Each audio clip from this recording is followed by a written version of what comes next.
हिम्मत बड़ी ताकत है, लेकिन इससे भी बड़ी ताकत टेक्नोलॉजी है। और आज के हमले में ईरान ने साबित कर दिया कि उसकी बनाई हुई हाइपरसोनिक मिसाइल को दुनिया में कोई भी ताकत नहीं रोक सकती। और शायद इसी वजह से इजराइल पहली बार 40-50 वर्षों में पहली बार घबराया हुआ है। मोसाद में घबराहट है, सेना में बेचैनी है, क्योंकि इजराइल ने सपने में भी नहीं सोचा था कि कोई मुल्क, कोई दुश्मन मुल्क उसकी राजधानी तेल अवीव पर इतना भयानक हमला कर सकता है। ये नहीं सोचा था। और सच्चाई ये है कि ईरान ने आज जिस तरह से हमला किया, उससे साफ है कि ये जो युद्ध है अब महायुद्ध की तरफ बढ़ रहा है। और सवाल ये भी है कि इस युद्ध से भारत अछूता नहीं है। भारत किसके साथ है, इस वीडियो में आगे आपको बताऊंगा। अब दोस्तों, ये युद्ध महायुद्ध में तब्दील होता हुआ क्यों दिख रहा है? उसकी जो सबसे बड़ी वजह यह है कि आज इजराइल पर ताबड़तोड़ हमला करने के बाद ईरान के सर्वोच्च नेता अयातोला खामेनेई ने कहा, ऐलान किया उन्होंने कि अगर अमेरिका हस्तक्षेप करता है, अगर अमेरिका दखल देता है, तो अमेरिका से भी ईरान निपटेगा। अब ऐसा स्टेटमेंट आज की दुनिया में शायद ही कोई दे पाए। अमेरिका से भी ईरान निपटेगा, चैलेंज दिया है। और उधर अमेरिका और इजराइल, उनका मकसद है कि किसी तरह से ईरान में तख्ता पलट किया जाए। मिलिट्री लीडरशिप को पूरी तरह खत्म कर चुके हैं, न्यूक्लियर साइंटिस्ट खत्म कर चुके हैं, न्यूक्लियर इंस्टॉलेशंस पर कहीं ना कहीं हमले हुए हैं। और अब बारी वहां के सर्वोच्च नेता खामनेई की है। दरअसल अमेरिका चाहता है, इजराइल चाहता है कि इस हुकूमत को हटाकर किसी मन माफिक नेता को कुर्सी पर बैठाया जाए, गद्दी पर बैठाया जाए। सत्ता परिवर्तन अमेरिका और इजराइल चाहते हैं। और शायद इसी वजह से दुनिया अब वो नहीं हो सकता इस वक्त। चीन क्या कर रहा है? चीन जो है वो चींटियों की तरह पीछे धीरे धीरे धीरे धीरे अपने पांव फैलाता। चीन वो मुल्क है जिसने सऊदी अरेबिया और तेहरान दोनों के हाथ मिलवा दिए थे और दोस्ती करवा दी इनकी। तो अब वो पीछे से कुछ कर रहे हैं या नहीं कर रहे, ये हमें मालूम। ये इस वक्त अच्छा, अगर पब्लिक ओपिनियन ईरान की ये इंतजार कर रही है कि अब कोई बड़ा रिटेलिएशन होने वाला है, हवा कुछ ऐसी बन गई है और वेस्टर्न एनालिस्ट के हवाले से कि अगर ईरान ने कहीं पूरी तरह से अपनी अटैक कर दिया, आक्रमण कर दिया, तो इजराइल को बर्बाद कर सकता है। अगर इस ईरान ने वो नहीं किया तो वहां दो सूरतें पैदा हो। ये जो अयातुल्ला हैं ये खतरे में आ जाएंगे, ये खतरे में आ जाएंगे। और वो लीडर्स जो कि जैसे प्रेसिडेंट हैं, प्रेसिडेंट मसूद पेशादियान, ये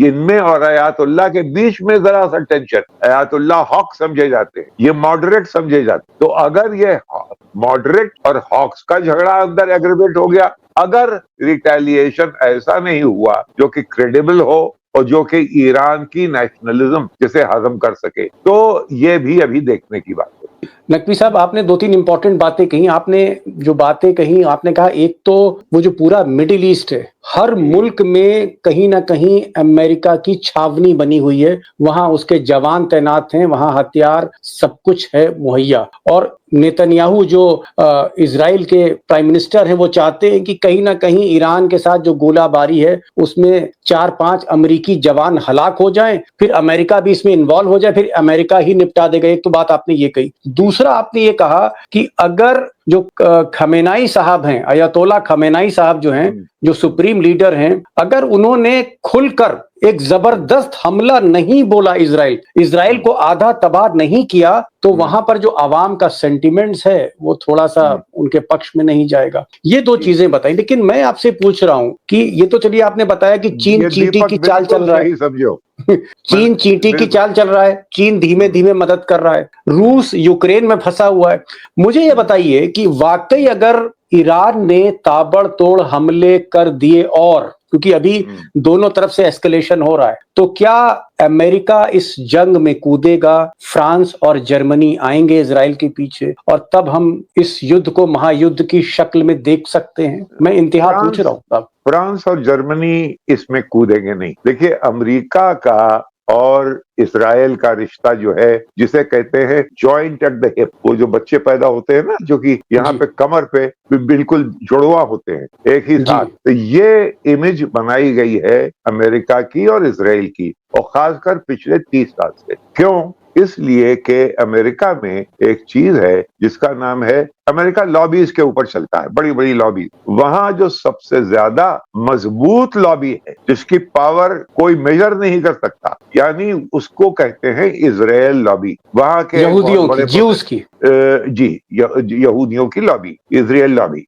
वहां के बहुत बड़े प्रोफेसर हैं शिकागो यूनिवर्सिटी के, जॉन मॉर्शाइमर, और उनके कॉलीग हैं हार्वर्ड के। इन दोनों ने ये किताब लिखी है कि द इजराइल लॉबी की कुव्वत इतनी है, आपको अंदाजा हो जाएगा और आपके व्यूअर्स के लिए समझने में आसानी होगी कि एक जमाने में ओबामा साहब ने मना कर दिया और जॉन केरी ने मना किया कि नेतन्याहू वाशिंगटन ना है, ये वक्त सही नहीं है। इन्होंने ना आओ देखा न ताओ, यानी प्रेसिडेंट को इग्नोर किया, सेक्रेटरी ऑफ स्टेट को इग्नोर किया। ये वॉशिंगटन लॉबी ने तमाम कांग्रेस को मोबिलाइज किया, और कांग्रेस, अगर आपको याद हो, 52 टाइम स्टैंडिंग ओवेशन नेतन्याहू के लिए मिला। तो ये लॉबी इतनी मजबूत है कि, लेकिन उसमें और ट्रंप में थोड़ी सी, अब अगर हो सकता है कि दरार आ रही हो, क्योंकि ट्रंप जो हैं उन्होंने 2-3 हरकतें ऐसी की हैं जो कि इजराइल लॉबी को और नेतन्याहू को पसंद नहीं। मसलन उन्होंने आगे बढ़ के हूती से बात कर ली, समझौता कर लिया।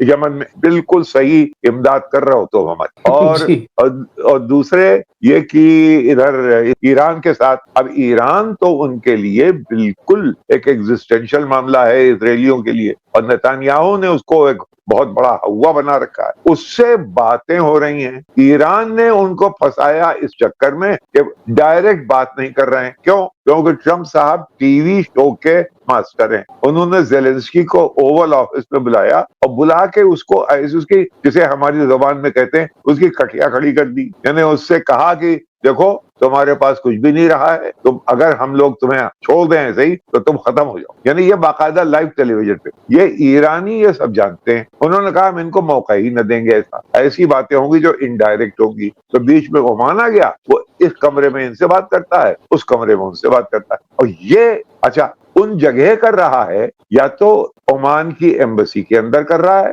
या ओमान में कर रहा है, जहां के इसराइल अगर उसकी इंटेलिजेंस एजेंसीज को खबर न हो तो वो व्याकुल हो जाता है। ये बात ये उनके समझ में नहीं आती कि ये अंदर अंदर क्या बातें कर रहे हैं। और ये 5वीं और 6ठी टॉक्स होने वाली है, ठीक है, जो आज हो रहा, ये हो गया, अटैक हो गया। तो इस अटैक के मानी यही है कि कुछ तो कोऑर्डिनेशन भी था अमेरिकन का और नेतन्याहू का, और अमेरिकन के ऊपर इजरायली लॉबी का प्रेशर, और उनके तमाम जितने भी कांग्रेसमैन है उन सब का प्रेशर। वो इलेक्शन नहीं जीत सकते इजरायली लॉबी के बगैर। तो ये सूरत हाल है। इसमें अब आगे क्या होता है ये देखने की बात है कि रिटेलिएशन किस हद तक हो पाएगा ईरान का। अगर रिटेलिएशन हो गया, देखिए इजराइल के अंदर अभी 3-4 चीजें समझ लो दीपक। एक तो ये है कि 2 साल से आप हमको ये बता रहे हैं कि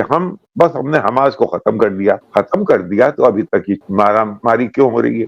आपने ये कहा कि नॉर्दर्न इजराइल जो खाली हो गया है, वहां जब तक लोग वापस नहीं आ जाएंगे ये जंग जारी रहेगी, नहीं वापस आए। आपने ये कहा कि जितने हॉस्टेजेस हैं वो वापस नहीं आएंगे जब तक, तो वो नहीं वापस आए। लेकिन अभी मामला ये है कि इजराइल और ईरान, इन दोनों के बीच में ये कुरुक्षेत्र ठना हुआ है। ये कहाँ खत्म होगा? अब इसमें कोई, किसी रथ के ऊपर कोई भगवान नहीं है जो कि हमें बता सके कि कल क्या होगा। ये जी, चलिए मैं आपको कुछ देर के लिए सही साहब संजय मान लेता हूं महाभारत का। मेरा एक हाइपोथेटिकल क्वेश्चन है और जो हमारे तमाम ऑडियंस का भी क्वेश्चन है। मान लीजिए ईरान अपनी बैलिस्टिक मिसाइल से, जिसको रोक नहीं पा रहे, इजराइल रोक नहीं पा रहा, हाइपरसोनिक स्पीड है, टेक्नोलॉजी अच्छी है, मान लीजिए उन बैलिस्टिक मिसाइल से ईरान इजराइल को आधा तबाह कर देता है, बहुत ज्यादा नुकसान पहुंच जाता है जो इतिहास में नहीं हुआ, उसके बाद फिर क्या सिनेरियो भरेगा? मान लीजिए अगर ऐसा, अमेरिका पीछे हट नहीं पाएगा, अमेरिका को आना ही पड़ेगा इमदाद के लिए। इजराइल इस हद तक नहीं जा सकते ये, इसलिए अमेरिका को आना ही पड़ेगा। अब सवाल ये उठता है कि अमेरिका तो पूरे युद्ध में लगा हुआ था वियतनाम में क्या हुआ? अमेरिका तो पूरी तरीके से 20 साल तक उतरा हुआ था अफगानिस्तान में, क्या हुआ? तो ये भी हवाई बातें जो हैं उनको भी एक दफा एक पैमाने में नाप तोल लेना चाहिए। वो ये है कि अब जो पुरानी टेक्नोलॉजी थी मिलिट्री इंडस्ट्रियल कॉम्प्लेक्स की, वो ये थी कि इतने बड़े बड़े बम हैं, इतने बड़े B-52 बम्बर्स हैं कि आप जाके शहर और मुल्क बर्बाद कर सकते हैं, आप जंग नहीं जीत सकते। यानी अभी जो हिजबुल्लाह के साथ बिल्कुल गलतफहमी है लोगों को कि हिजबुल्लाह खत्म हो गया, नहीं खत्म हुआ। इन्होंने क्या किया कि लेबनान के नॉर्दर्न लेबनान पे हमले करना शुरू कर दिए सिविलियंस के ऊपर, और उन्होंने कहा कि देखो ये तुम्हारे मुल्क में जो हिजबुल्लाह है इसको तुम लगाम नहीं दोगे तो हम तुम्हारे नॉर्दर्न एरिया को खत्म कर। अब वो हिजबुल्लाह को वहां रहना है, उसी मोहल्ले में रहना है, लिहाजा वो खामोश। अभी अगर वो भी अपने कलावे अपने अपने बिल के बाहर, तो उनके पास भी अभी इतना हूतीस खामोश। क्यों खामोश हैं? तो अभी ये खेल पूरा दायरा जो है ये कंप्लीट नहीं हुआ है। और सबसे बड़ी बात मैं आपसे फिर कह रहा हूं कि अभी हमारे और आपके पास सोर्सेज ऑफ इंफॉर्मेशन, मैंने मियां अपनी जिंदगी गुजार दी यही इसी में कि हमारे भारतवर्ष के अपने सोर्सेज ऑफ न्यूज होना चाहिए। हम कब तक रॉयटर्स और AP और न्यूयॉर्क टाइम्स और टाइम्स लंदन BBC से फॉरेन की खबर, BBC से फॉरेन कवरेज लेंगे? हमारा अपना होना चाहिए जो कि भारतीय हो। हमारी एक बात आपने सही साहब आपने कहा कि असली इंफॉर्मेशन नहीं आ रही है। ईरान ने कितना नुकसान इजराइल का किया, ये खबर जो असलियत में इसलिए नहीं आ रही है क्योंकि मीडिया जो है वो अमेरिका और इजराइल के हाथ में, वेस्टर्न कंट्रीज के हाथ में हो, चाहे CNN हो, BBC हो, फॉक्स न्यूज हो, दुनिया का जो भी बड़ा मीडिया आउटलेट है वो वेस्टर्न कंट्रीज के ही पास है। इसका मतलब आप क्या कहना चाह रहे हैं कि ईरान ने काफी कुछ डैमेज कर दिया है? क्या आपको ऐसा लगता है, शक होता है आपको? हाँ, क्या कर दिया होगा? जो अगर आप ये जो छोटी छोटे सोशल मीडिया हैं उनकी खबरों पे आप नजर डालें तो वहां ये क्लेम्स हो रहे हैं कि उन्होंने काफी नुकसान पहुंचाया है। और अगर ये हाइपरसोनिक मिसाइल चलाई जा रही हैं तो जाहिर उनके टारगेट में तेल अवीव बहुत आसानी से आ जाता है, हाइफा और तेल अवीव। ये अगर यहाँ इनमें अगर नुकसान वो पहुंचा रहे हैं तो ये बड़ी बात है।